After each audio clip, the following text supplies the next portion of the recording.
เรากบมากนี่มา2 คนกับเราเนาะ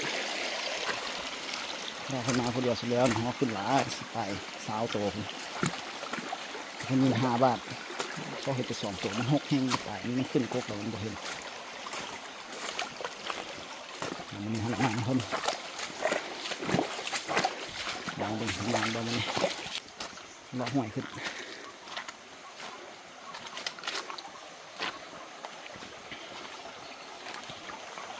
นะเป็นอะไรติดตามกัน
โอ้เสือสีหดเป็นผู้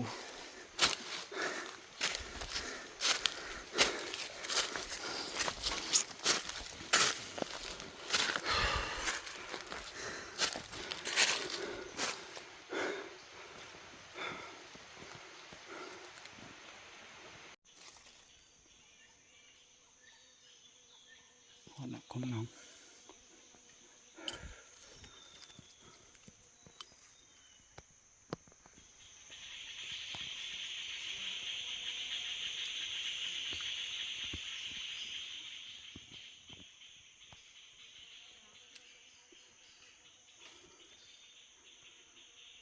โดนน้ำกันมานี่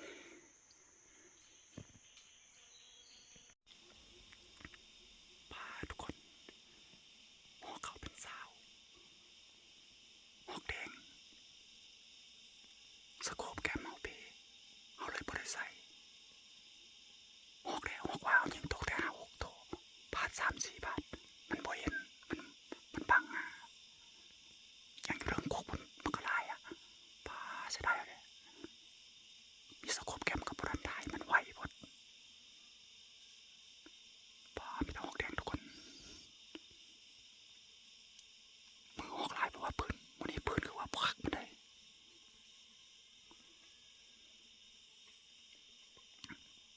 หอกแดงหอกว่าพาไล่คนกันขึ้นเลย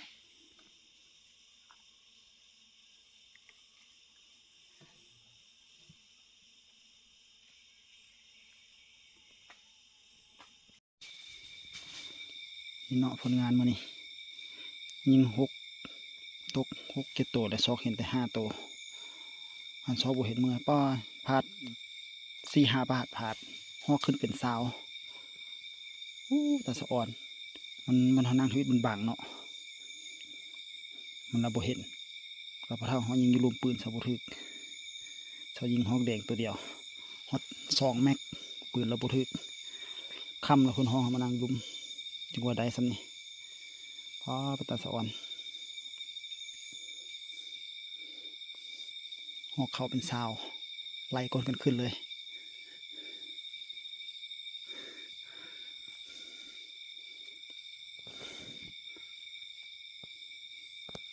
เดี๋ยวสินางทานไหวบ้างเอาสิรอการเมื่อไรโอ้จะได้สโคปแคปเฮาเพมาฮอดแล้วว่าเพโดยบริเหตุทายให้เบิ่งสัก